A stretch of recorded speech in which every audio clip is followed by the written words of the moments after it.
We will make a start, I think. Everybody here knows Todd. You've been here on several occasions, mate, and it's good to have you back again.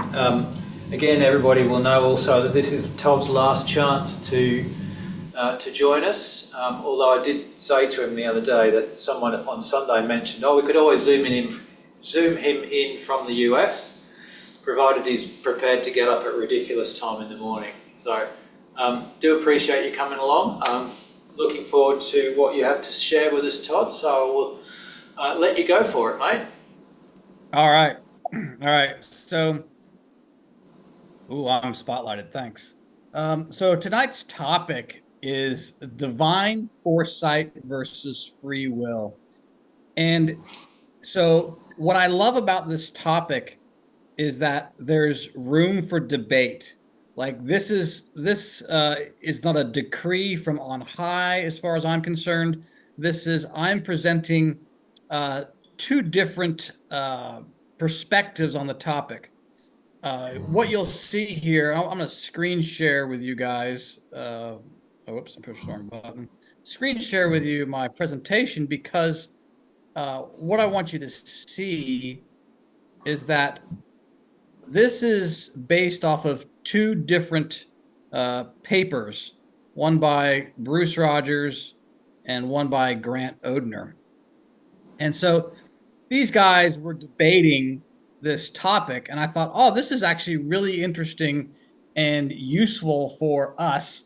So I've got a lot of just text slides. They're not very interesting, but hopefully help you follow along with what we're doing.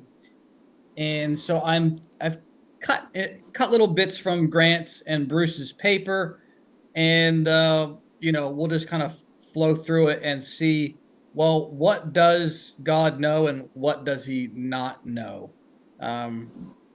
So that's what we're doing, and hopefully you'll find this interesting. So Bruce starts off and he says, here's the traditional Christian view that God is omniscient. He knows everything down to the last detail. God is eternal. He is not bounded by time. Being omniscient and unbounded by time, he therefore knows not only the past and present, but the future as well. He foresees the entire future of the human race and the entire future of each individual person. He sees the future as though it were present, and no person can change what he foresees. People are still free to because they do not know the future, and therefore the future is ever new to them. But as God does know the future, and therefore in the divine sight, the future is as something already accomplished. All right, so this is, like I say, the traditional Christian view. God knows everything. And so Bruce, he's like, I don't think so. We gotta be careful about this word knows. What is it that God knows versus how do we define knows? And so what Bruce says, he's like, all right, omniscience is a complete knowledge of everything true and not of anything without actual existence, whether in the past, present, or the future. Omniscience cannot know that a man is a woman. Omniscience cannot know that iron will eventually evolve into gold. Omniscience cannot know any of these things because they are not true, were not true, and are incapable of becoming true. So there's I think what he's going for here. Sometimes we assert that God knows absolutely everything, but there are some things that are not knowable because they're not true. And so he goes from there and expands on it. He says, God's omniscience knows what is knowable, what has been previously knowable, and whatever may possibly be knowable in the future. But it cannot know what does not exist, and so is not knowable. It cannot know what has previously not existed or occurred, and so is not knowable. And it cannot know what can possibly exist or occur in the future, and so is not knowable. not knowable because it has no existence to be known or capability of becoming known, whether in the past, present, or future. The limitation lies in what can be known and does not imply any limitation on the power of divine sight. All right, so those few slides start to establish Bruce's point of view, if you will.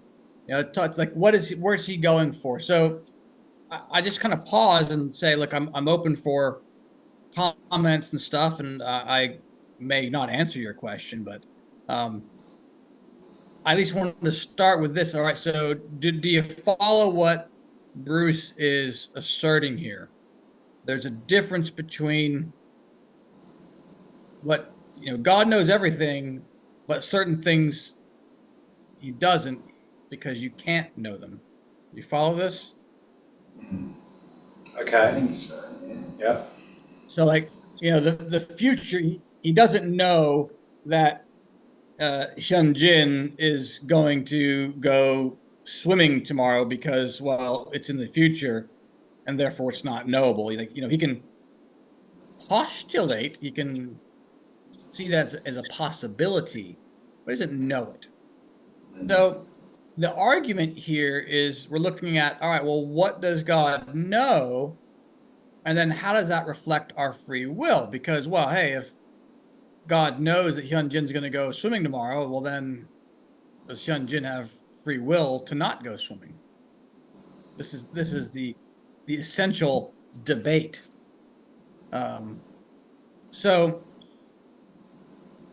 as we wrong button. Get back to the slides here. So we're going to follow this through. All right. So yeah, but it cannot know what does not exist and is not knowable. So we go to the next one. So again, this is from Bruce. Divine omniscience, having a complete knowledge of all that is and all that has come before, is able to accurately divine all that may eventuate and so will be. Oh, so Hyunjin might go swimming, or he might go to the grocery store. I mean, he knows all these different possibilities, but he doesn't know what he's going to do.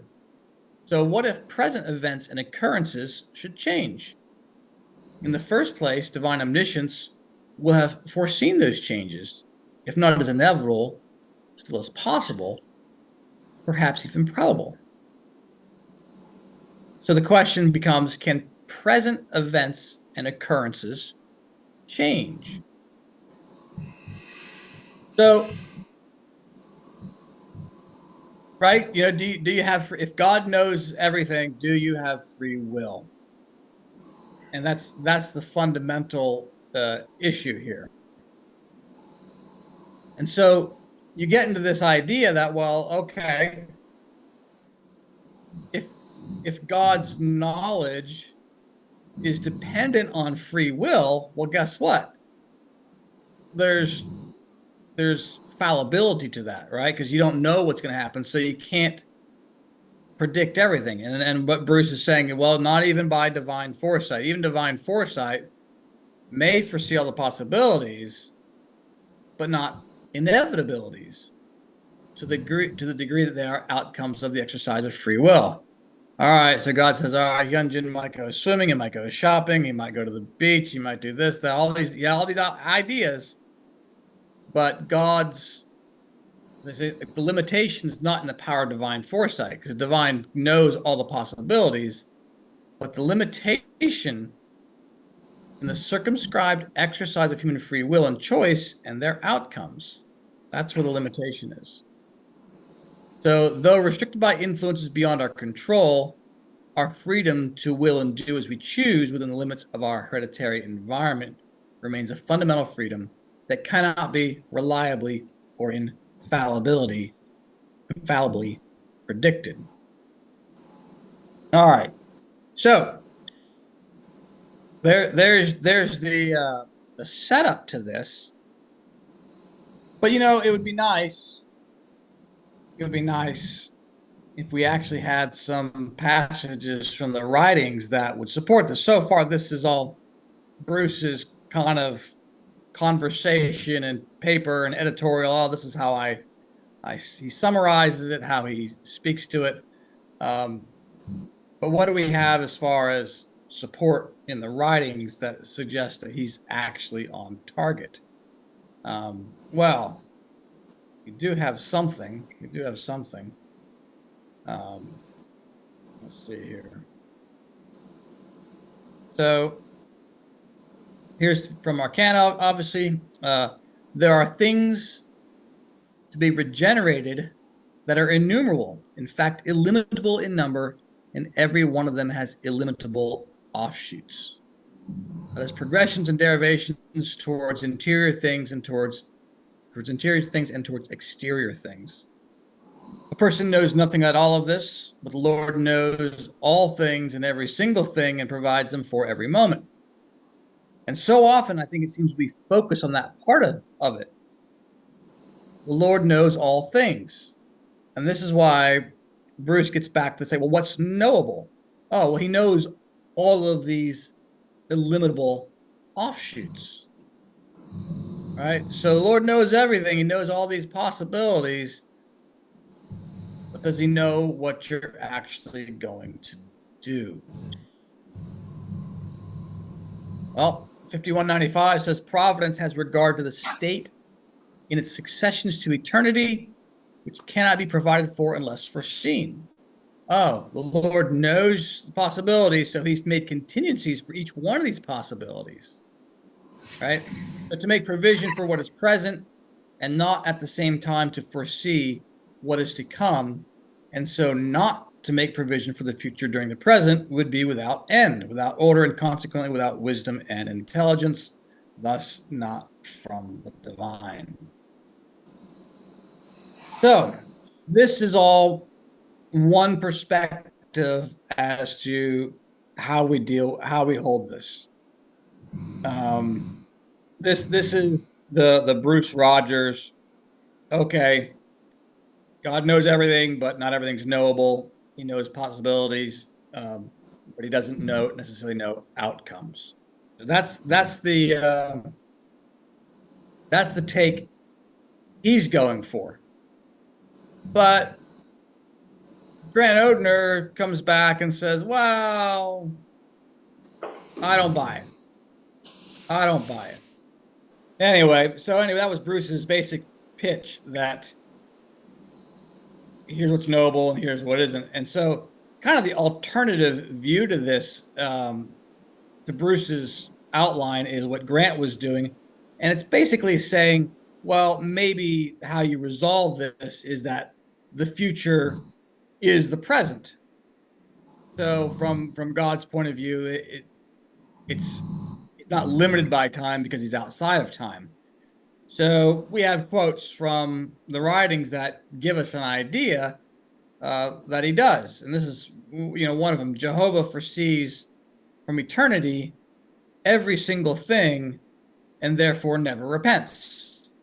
Now, obviously, a reference to the Noah's Ark story and repenting about creating man. When he made man, that is, he created him anew and perfected him to the point of his becoming celestial, he also foresaw that in the process of time, he would become the kind of person described here.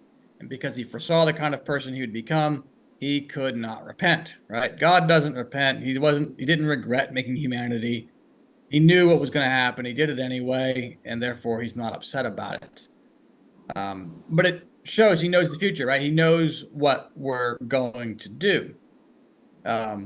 Similarly, we have these other ones. Jehovah does not ever repent, since he foresees and makes provision for all things for eternity. Repentance is a reaction that can take place only if someone who has no knowledge of the future and who sees as events unfold that he's made a mistake. I find that statement really interesting. Do you repent as things unfold and go, I didn't do it. That didn't work out very well. You have to have no knowledge of the future and change your ways there. The second one, how can the Lord be present with all who are in heaven and throughout the whole earth and can know all things, even the most particular things connected with them, both present and future, can be comprehended only by means of the following truths. So, yeah, he's got it.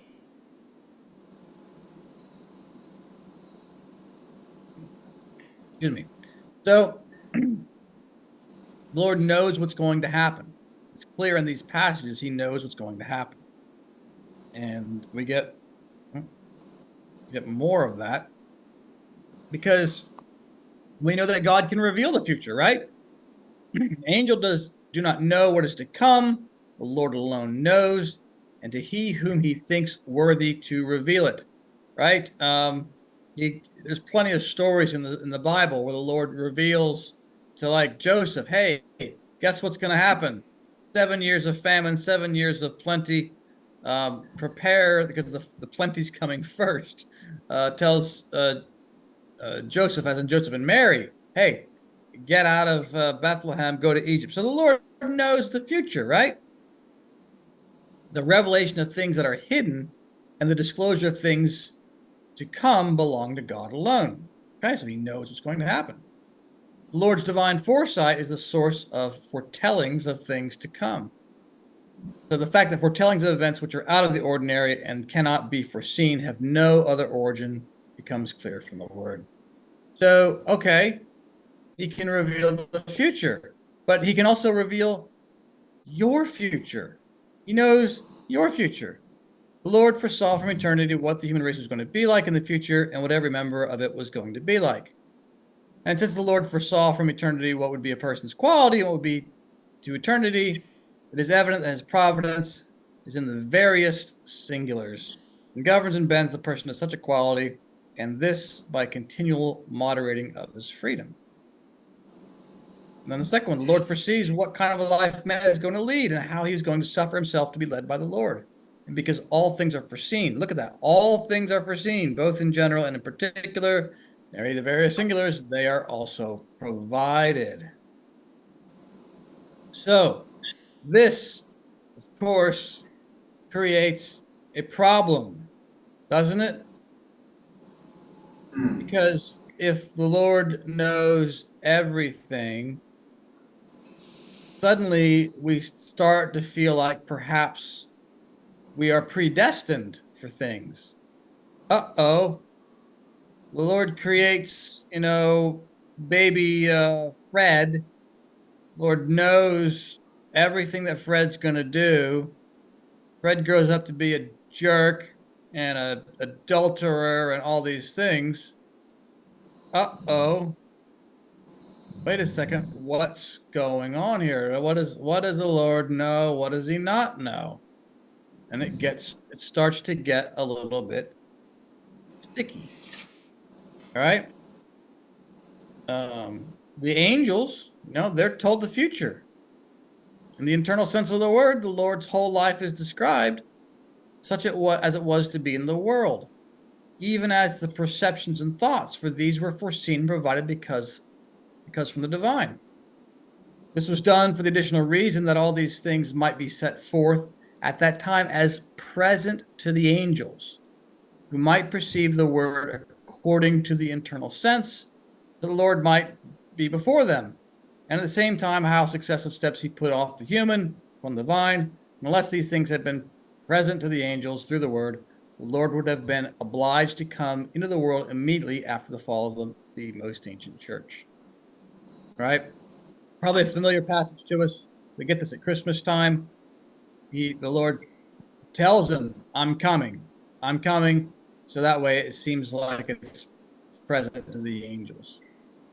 So how could the Old Testament, at the time it was written, describe the Lord's whole life such as it was thought to be in the world, even as perceptions and thoughts, unless the Lord knew the future, right? Because the whole Old Testament, like that whole Joseph series, is about the Lord and his internal states and the development of that.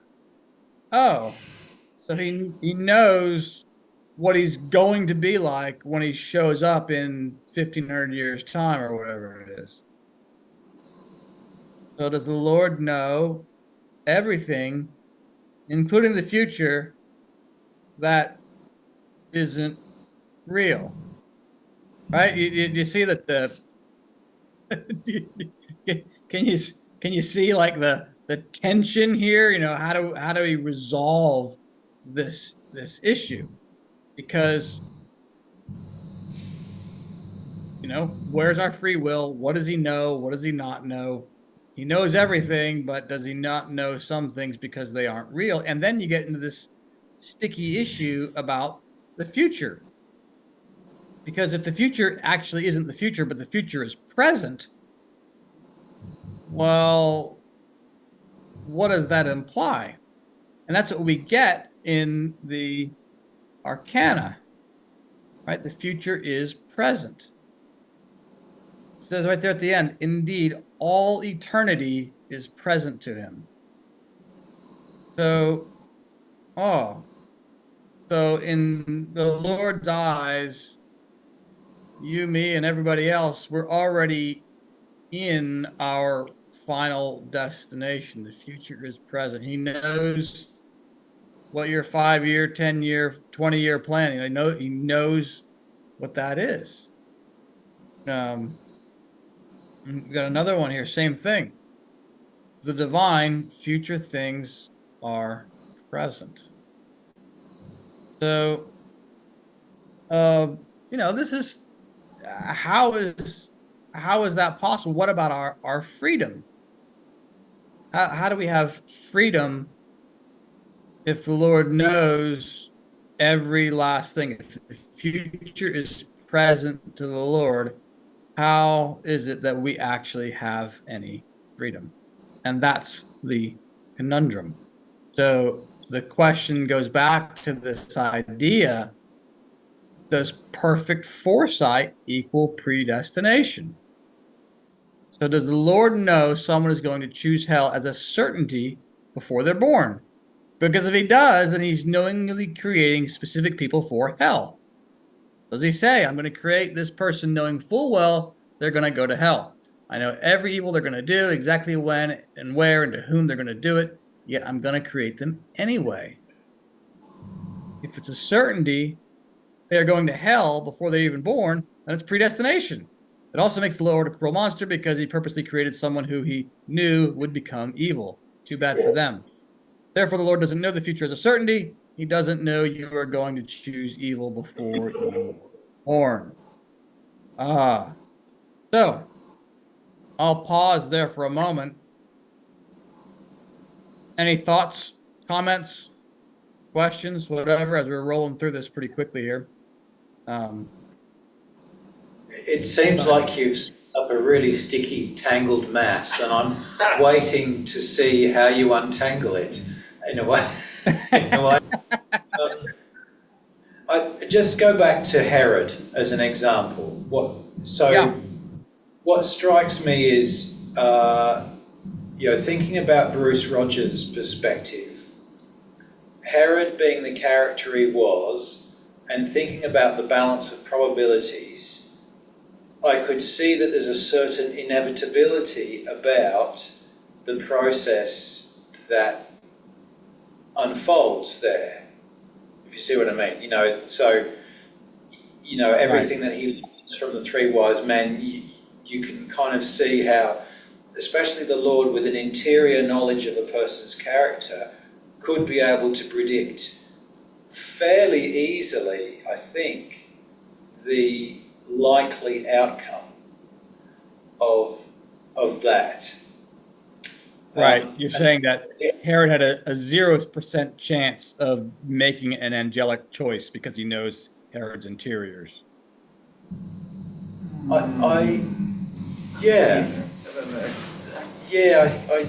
That's kind of where I'm headed.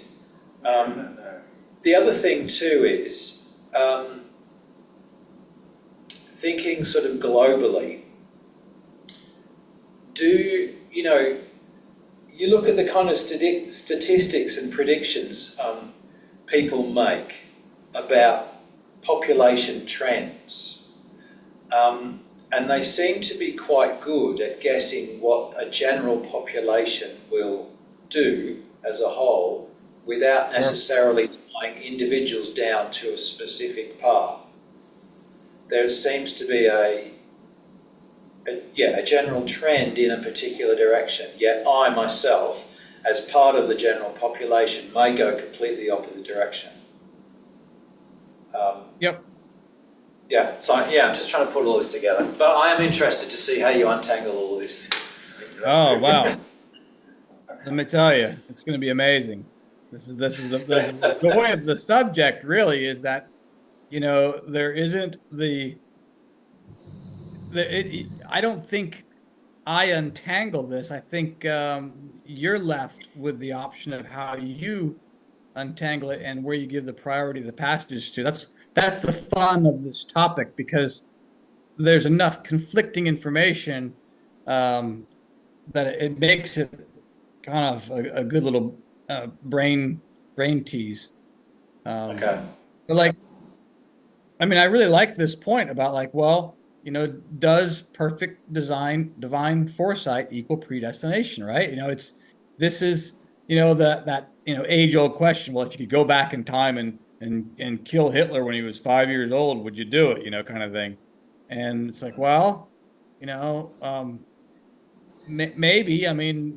I get that Hitler was a bad guy in a lot of ways, but do the follow-on effects of him not living, are they, even worse, kind of thing?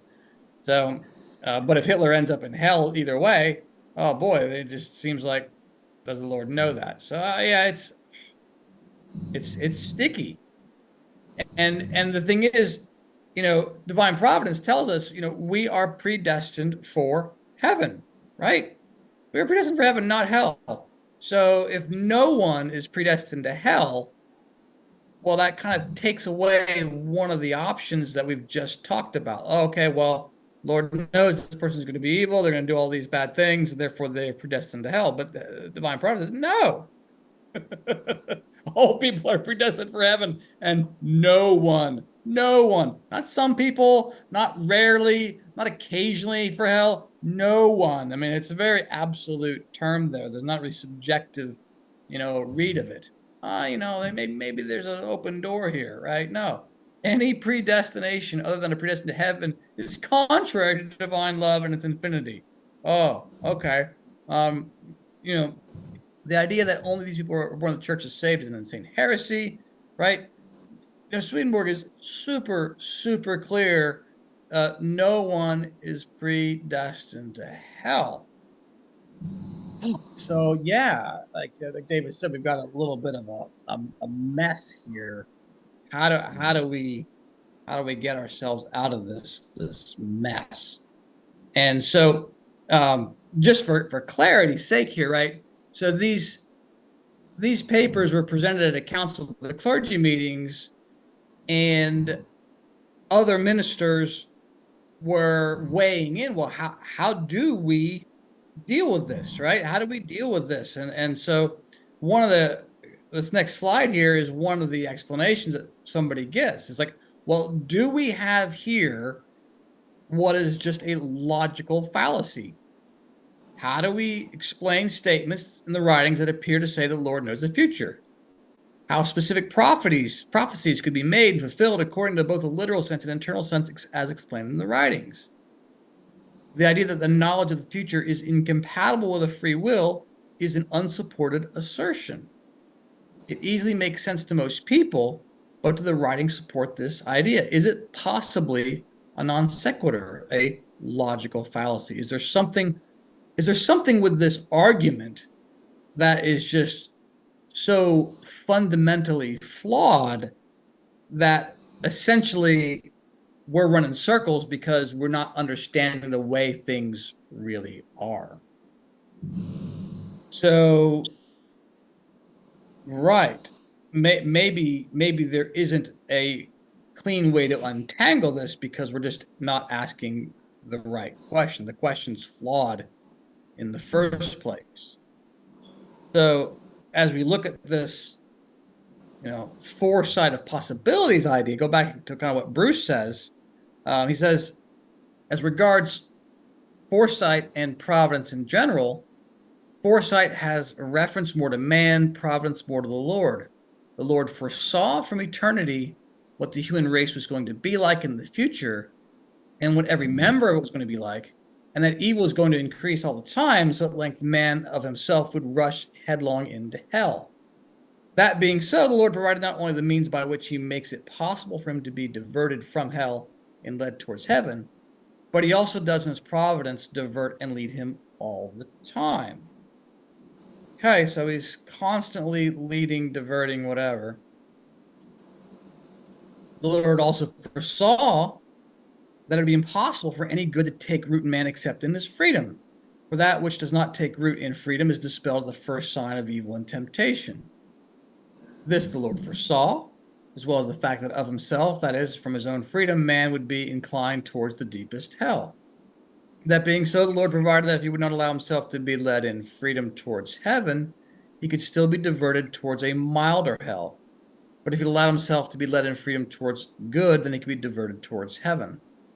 From these considerations, one may see that what foresight is and what providence is, and that the appropriate provisions are made for things that are foreseen.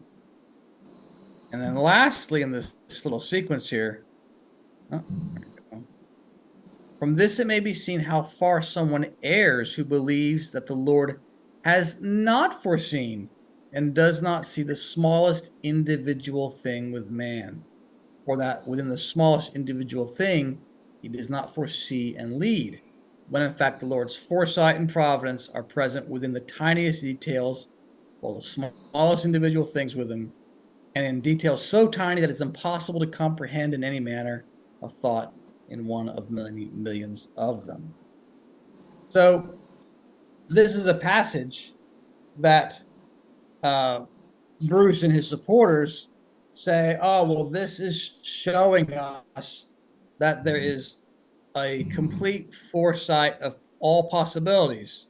So maybe like David's saying, okay, the Lord knows that there's no possibility Herod's going to say, oh, you know what? Maybe this Jesus guy really is God. We should bow down and worship him. He knows Herod's not going to do that. So while possibilities are large, perhaps they are not truly infinite. So the Lord can't foresee Herod doing the right thing. And so therefore he can put it in the word and the prophecy in advance. Oh yeah, the king's going to go after and try to kill the son. So, right, here's another one kind of on this idea of maybe it's possibilities that the Lord knows, not the future. For every smallest fraction of a moment of a person's life entails a chain of consequences extending to eternity. Indeed, everyone is like a new beginning to those that follow, and so every single moment of the life, both of his understanding and of his will, is a new beginning. So again, right, lots of possibilities. And since the Lord foresaw from eternity what man was going to be like in the future, and even to eternity, it is clear that providence is present in the smallest individual things, and has been stated, is governing him and diverting him so that he may be such, thus being achieved by constant reshaping of his freedom. So wait a second.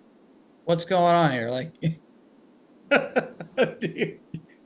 he's working on your freedom to choose the right things, but he knows what you're going to do, and he knows that every little detail is going to change, all the course of your life. But what can he divert you to be?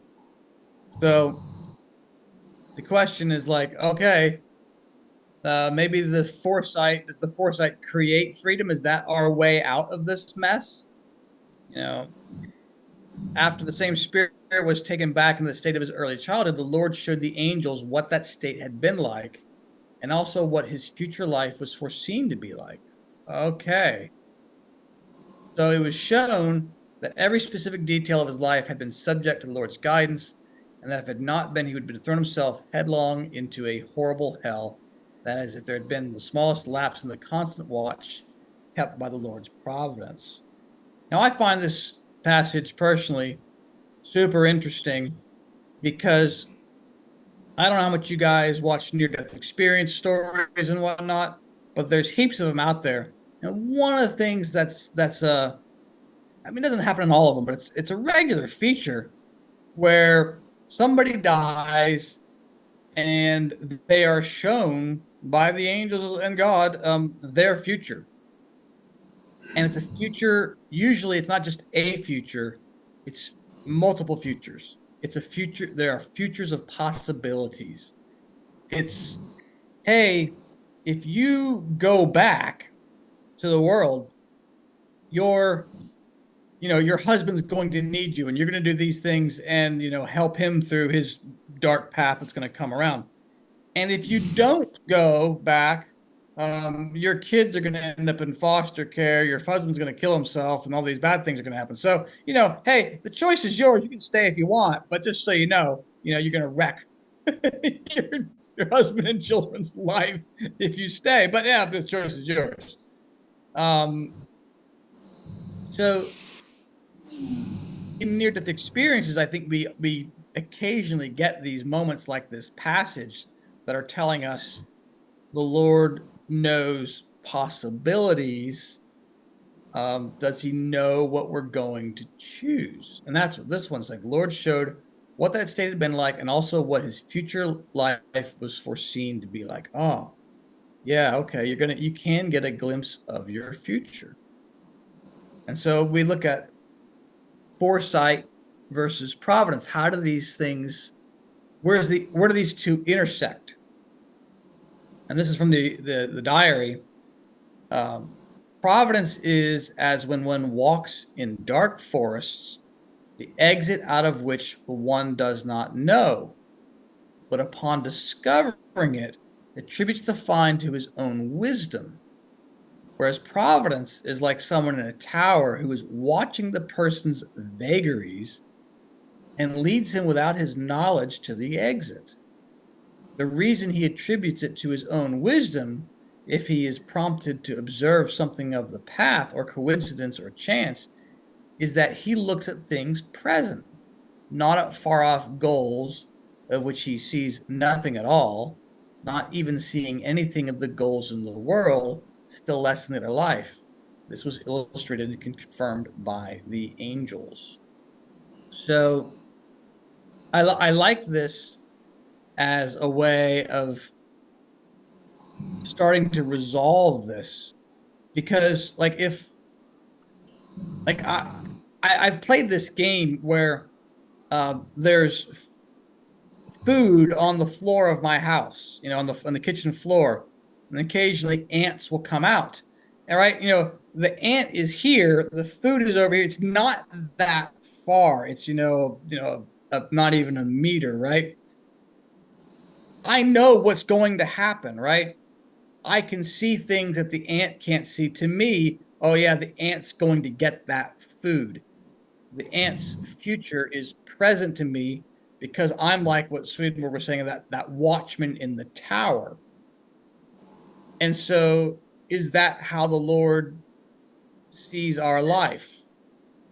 Is it that because he's outside of space and time, we're in this three-dimensional world, but he's seeing us from a different perspective, and therefore it's kind of like the earlier statements that the future is the present to the Lord, because he's not stuck in this kind of linear progression of things that we're forced to go through, the way that ant is forced to walk across the floor to get the food, even though we all know what's going to happen. So this is where we get back to this idea that the future is the present. The same according applies to the number 40, for the Lord was to be tempted for 40 days with the Lord, and consequently in the angelic heaven, the future and the present are the one and the same. For what is future is already present, or what is to take place has already taken place. This is the origin of the representation of temptations and also the visitations by 40.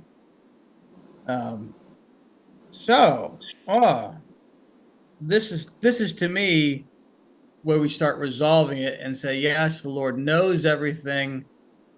He knows the present, but then he still gets stuck in the whole predestination problem if the future is already present. And so we get into this kind of a resolution, and I'm sure David will love this because it starts getting to his idea of the Lord. And he gave a talk years ago about thinking spiritually, and it's about being apart from person, place, and time. And that seems to be the way this presentation basically ends, is we get stuck in thinking from person, place, and time. The Lord doesn't have that limitation. And so the question kind of becomes like, well, do we resolve this by simply saying that the answer is beyond our comprehension? We can't really get it. See this thing for this quote here is what infinity and eternity are, however, cannot be comprehended by the finite mind. Isn't that the problem we're having right now? We can't quite grasp it. And at the same time, though, it can be. What do you mean can be?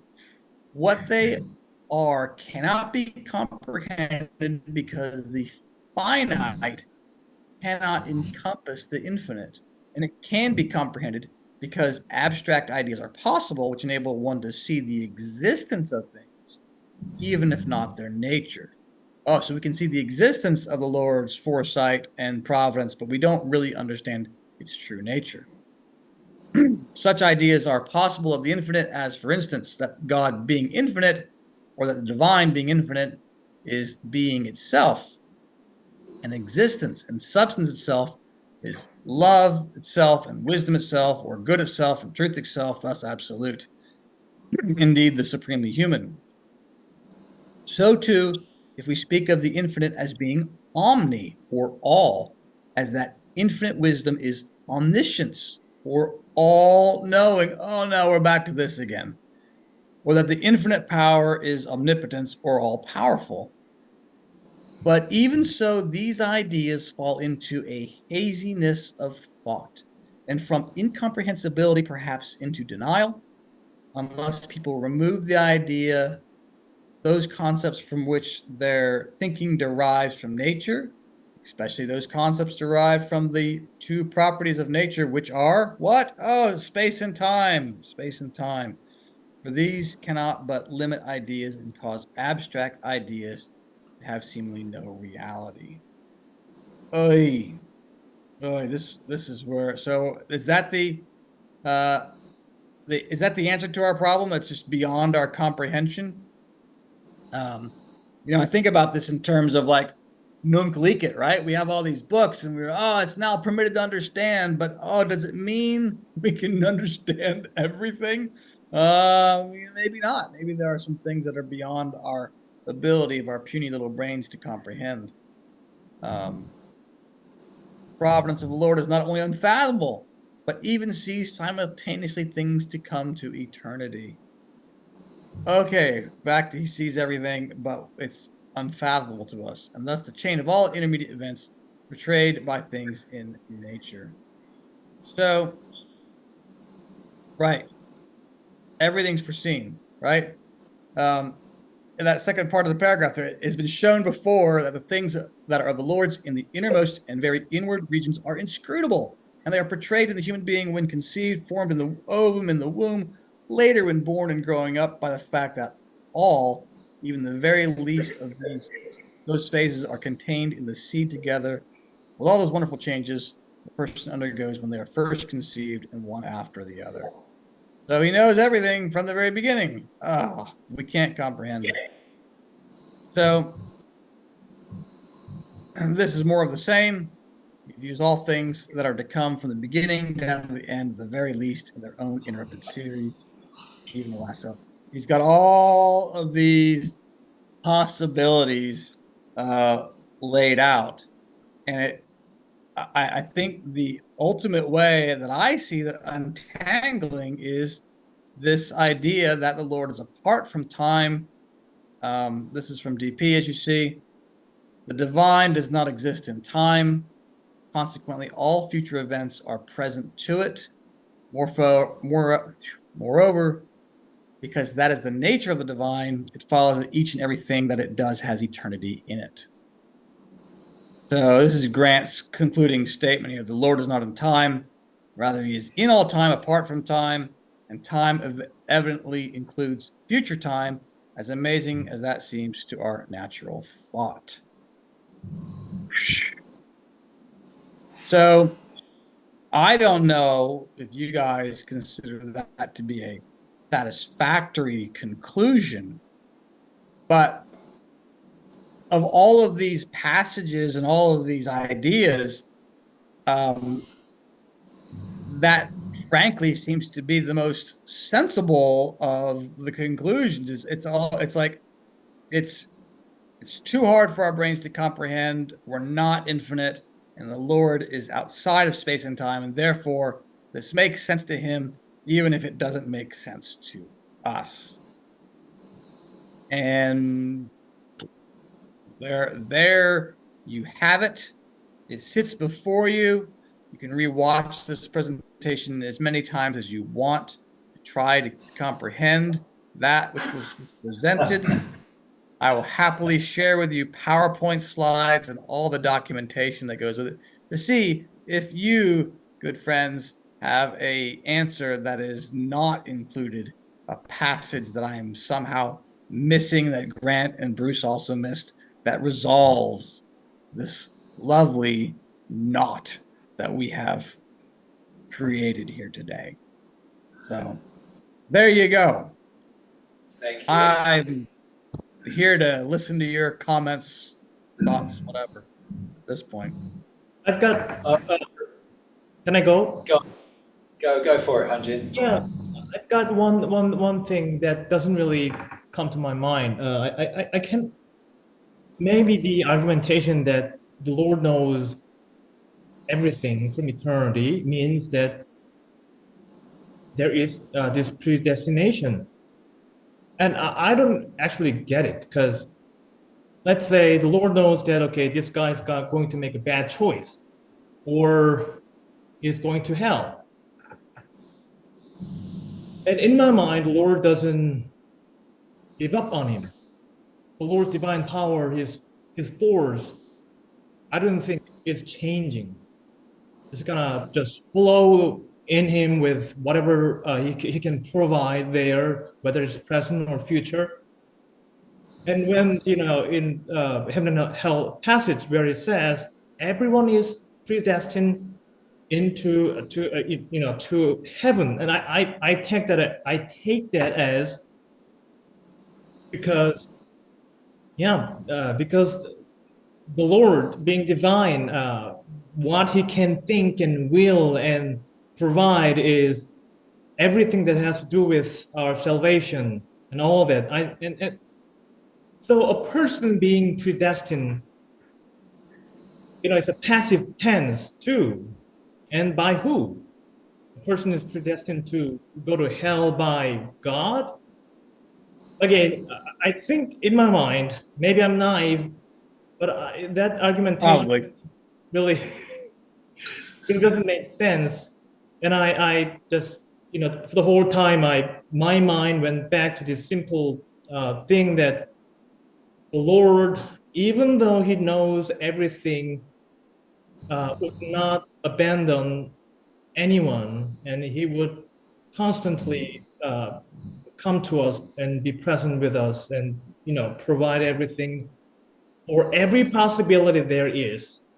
So I don't know, that's my thing. All right. Can I just say something Sure. about that?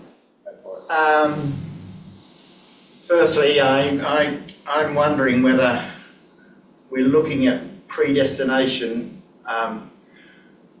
from the right way, in a sense that the Lord predestines everybody to heaven out of his divine love. But divine truth comes into it, and he will know that may not happen with everybody, and it doesn't happen with everybody. So that's one thing that sort of comes to my mind. But also another question that sort of raised there, during your presentation, Todd, which is extremely interesting, was the fact that, or whether or not Swedenborg himself really got to specifically understand these situations, of predestination and free will. He could only sort of approximate it in the time frame that he was living in, and what had been revealed to him, to the degree that it could be revealed to him. That was just my thinking around some of those, so that even Swedenborg couldn't probably bring it completely together as you've tried to do tonight, in that sense. Well, yeah, I mean, like, you could argue there's limitations in language, right? There's plenty of times Swedenborg uses the word ineffable, right? Undescribable beauty. Yeah, heaven's amazing. There's no words for it, right? So maybe he wasn't asking the question about this in a way that he could then relay it. Yeah, that's why I like this topic, because there's, you don't have this nice, tidy, oh, you must do this, right? There's not this. Sorry. Leaves us to come to our own understanding and conclusion with it. Yeah. Right. But I can't see that, just can't get to grips with the fact that the Lord knows, in a sense, what I'm going to be doing in the future, or the fact that I came here tonight and didn't go off to the movies. But what he does know, is my sort of internal states, how that is possibly going to play out in my future. Well, and I liked David's comment with Herod in the sense, think about your life. All right, my example is right here is I had it on my calendar to be here tonight. So the odds of me showing up were very high. There had to be something really wrong from the outside to come in for me to not be here. It was on my calendar. My phone was going to remind me to be here. David and I talked yesterday saying, hey, don't forget. Yep, I got it. No worries. So there are some things that seem to have a really high probability of happening. Maybe for you, Neville, showing up it was a high probability you're going to be here. The Lord knows you're not going to go off the horse races tonight. And so you start to narrow down this, this offshoot of possibilities to an extent, because certain things are just, really solidly going to happen, right? Isn't that kind of what we're starting to say? At least that's what I'm starting to say. Did he foresee that the Zoom link wasn't going to work for some people tonight? Or even you may not have been present, in a sense, on Zoom if that link had not worked. But look. Right. It's good I wasn't relying on David's mailing. Indeed. I've got another example for you along the lines of the Herod thing. I've got a book on my shelf. I think it's called What If, or something along those lines. And basically, it's a military book, which is not my usual sort of light reading. But it asks the question of what would have happened if certain key battles in world history had gone the other way. Right? Yep. It starts with, I think, it starts with the Assyrians, actually, in, their siege against Jerusalem. That's where it begins. That's the first battle it deals with. But later on in the book, it deals with Napoleon. And it asks the question, well, what would have happened if Napoleon hadn't been defeated at Waterloo?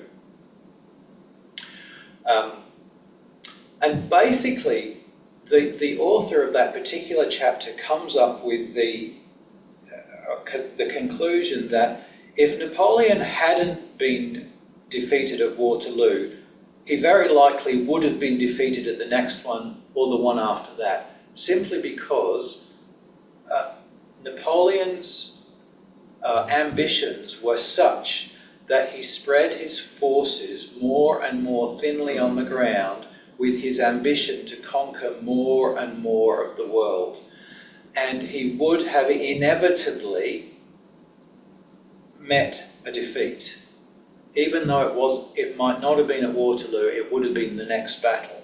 So there you have that same idea. Napoleon's state was such that he was his own worst enemy. And the fact that he met it at Waterloo was almost insignificant. The fact is, he would have met a defeat at some point. He would not have got to the point where he thought, oh, I've covered enough ground now. I'm as big of an important a man as I'm going to retire. So, yeah. So that was just a really interesting observation.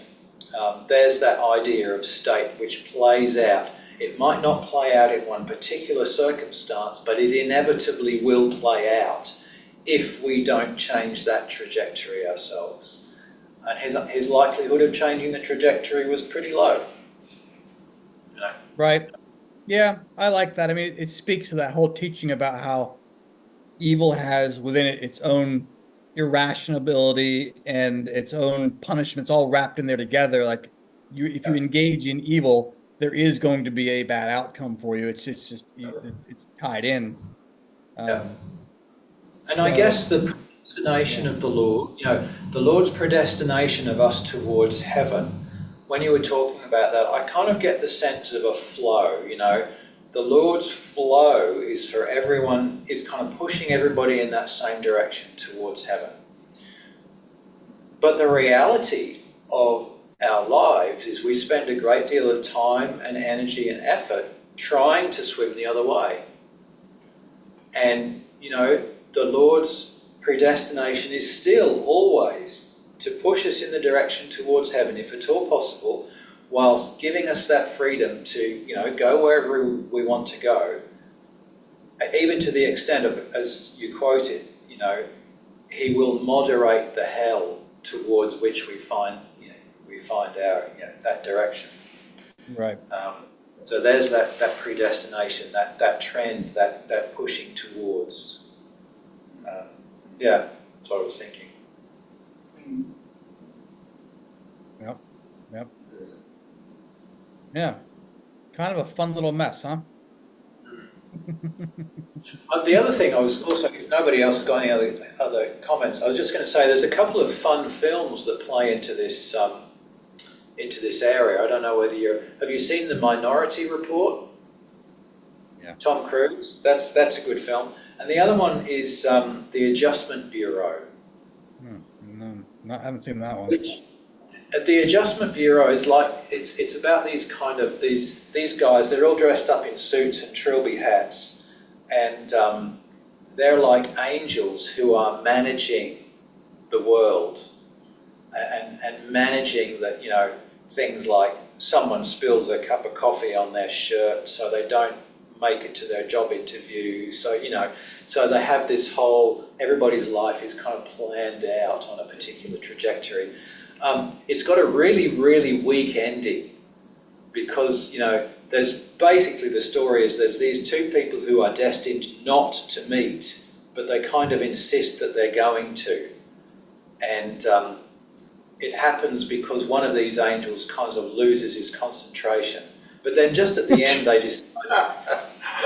decide, oh, we'll just change the plan and allow it to happen because it was going to happen anyway, kind of thing. So it wasn't particularly satisfying, but it was a fun film anyway, about this idea.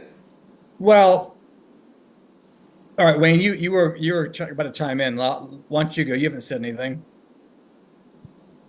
Yeah, it's a very interesting topic, this one. A couple of things. I've been thinking recently how so very improbable it is that any of us actually exist, because all it would take is for somebody to do something different and you say your father decided to stop on his way home. This is before you were born.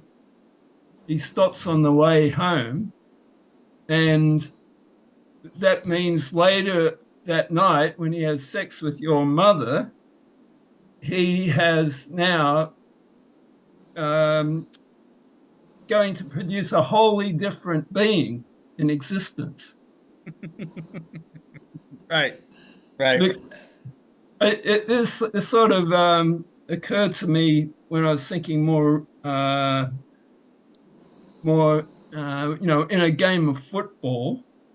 You tend to have people thinking, oh, if somebody missed that goal, or if they got that goal, then you can add that goal that they could have got if they had got it. You can add it to the existing score that you get at the end of the game.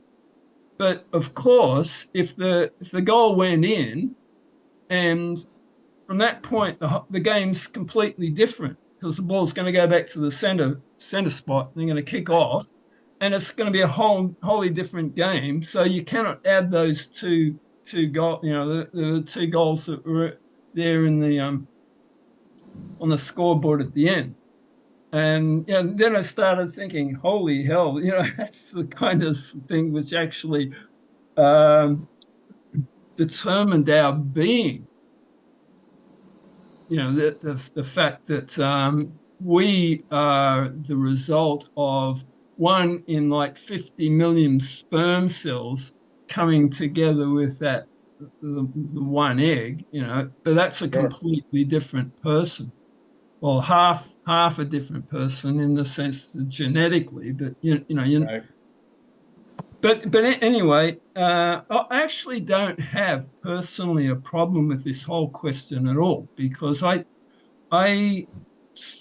guess I see things differently. People, I think, are so used to seeing creation in the way that we traditionally have seen it, and kind of ignore what Swedenborg said, which is that God creates everything moment to moment.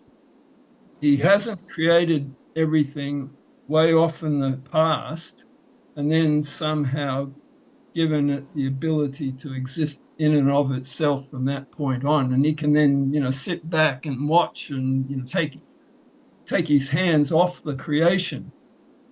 He's saying that God's creating everything all at once. And that to me means you have to kind of think of God as what I've described as the cosmic author. He's actually creating stories inside his creative imagination. And he's not this science experimenter, who is essentially still in the time and space of his creation. Well, he's in time and space, but within that time and space, he concocts this like science experiment in front of him, and that's creation. Then he, like I say, he sits back and then he makes himself a cup of tea, and he just observes what's happened or what happens. So that's the only way I think we can really conceptualize what Swedenborg is saying, that God creates everything moment to moment, because just as Swedenborg says, creation would simply stop existing if God stopped creating, actively creating. In the same way, the fictitious world and the characters of a writer, of an author, would simply stop existing if he puts down his pen and goes off and has lunch, or goes off and never picks up the pen again even. The existence of the world simply ceases to exist, just in the same way that Swedenborg says God maintains the existence of his creation. And so I think,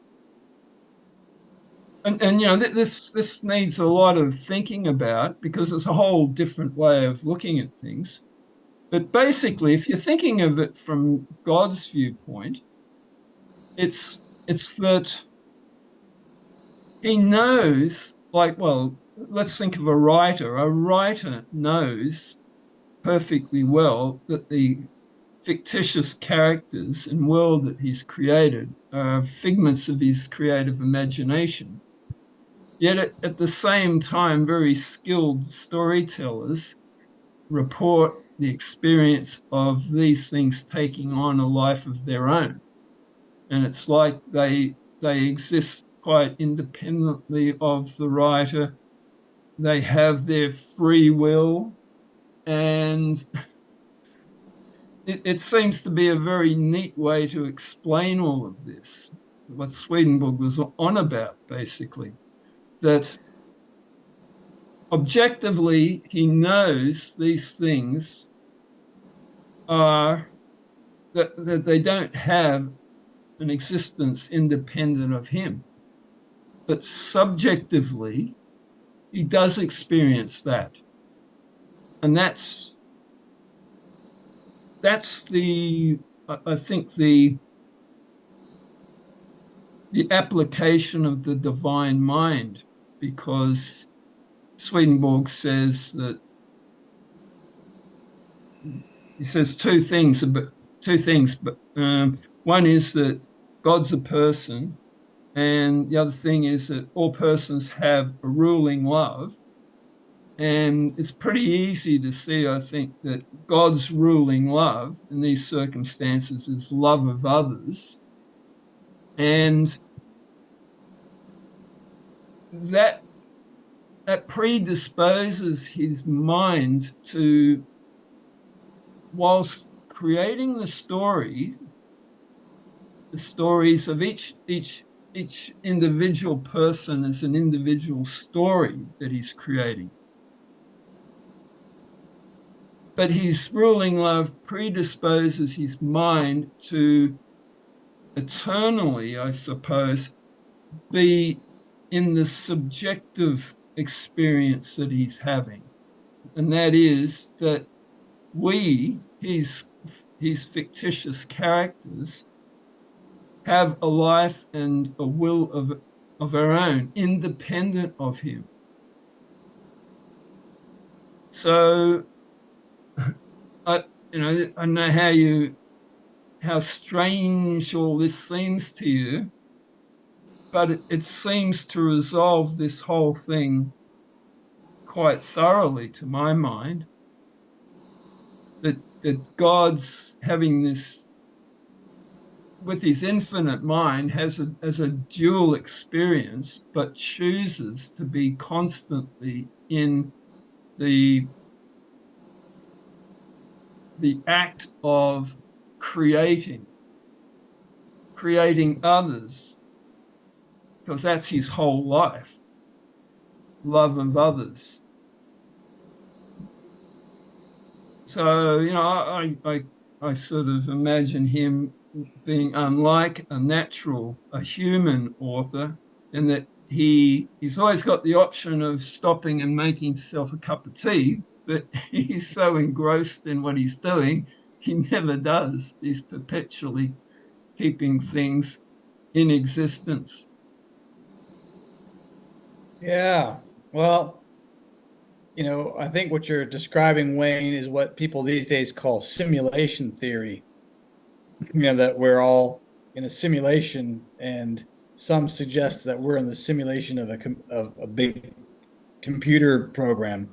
And so we're not. But well, the difference being the creation is being done by an infinitely powerful mind.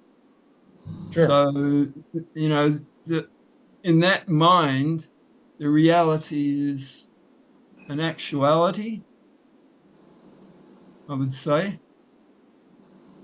Are you familiar with the author Philip K. Dick? No. So he wrote a book, I think it's probably in the 60s, called The Man in the High Castle. And it's basically like what Dave was describing, kind of a what if scenario. He's like, the book is, it takes the scene takes place in the 60s but in a version of the 1960s where the Axis powers have won the Second World War. And so we're 10, 15 years into a Hitler-run world. What does it look like? And the characters are all going through this. And the kind of hook to the story is that in this reality, there's a book where the Allies win the Second World War. And so these people are like, what? All that they could have won? And it goes through this process of Sorry, the Axis powers or the Allies? the Allies. So in this alternative view of the world where the Axis has won, Yeah. these people get the book where the Allies wins. And but see Hyunjin. But the what ends up happening is these characters at the end go, oh, we're just characters in a book. Oh my gosh. Like they wake up to this fact that they're kind of in a simulation. They're not really real. Oh, wait, we're just characters in a book. And it's like, to me, it's kind of what I'm hearing you're saying. Oh, at some point we wake up to the fact that we are actually a creation of God, which is true. Right? We somewhere we have to have that happen. So anyway, it's to me, what this subject brings up is a fundamental question of whether time is resilient or is time fragile. Is it like Back to the Future, where, one little thing goes wrong and all of a sudden Marty doesn't exist? Or is it kind of like what David was saying with what if? Oh, Napoleon lost here, but if something else had happened and he won there, he was going to lose. The outcome was ultimately inevitable. Time is not fragile. Time is resilient. The outcome is going to happen eventually. Or is it Back to the Future? Little things make these massive repercussions. So, yeah. Look, it's drawing on for 9 o'clock, so I think we might draw a line under tonight. Thanks again, Todd, for sharing with us. It's been good to have you here for a last time, last hurrah, and perhaps we might get you back again. Who knows? Look, I just mentioned what's happening in future for the Swedenborg discussion group.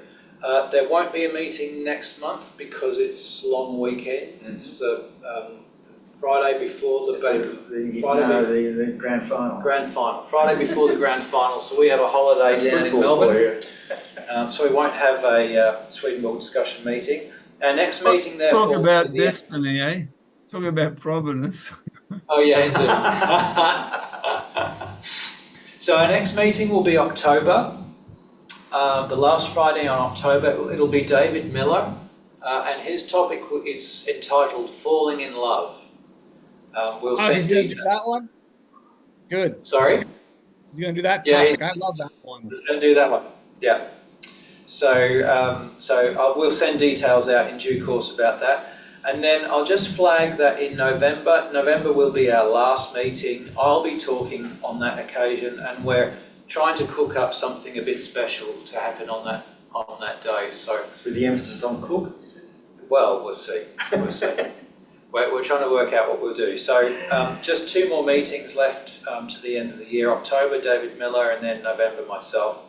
And we'll keep people posted about what's going on each of those occasions. But thanks again, Todd. Been good to have you again. And we wish you all the best in the new post in Toronto. Thanks, guys. Hopefully we can do it again someday. And yeah, it's always a pleasure.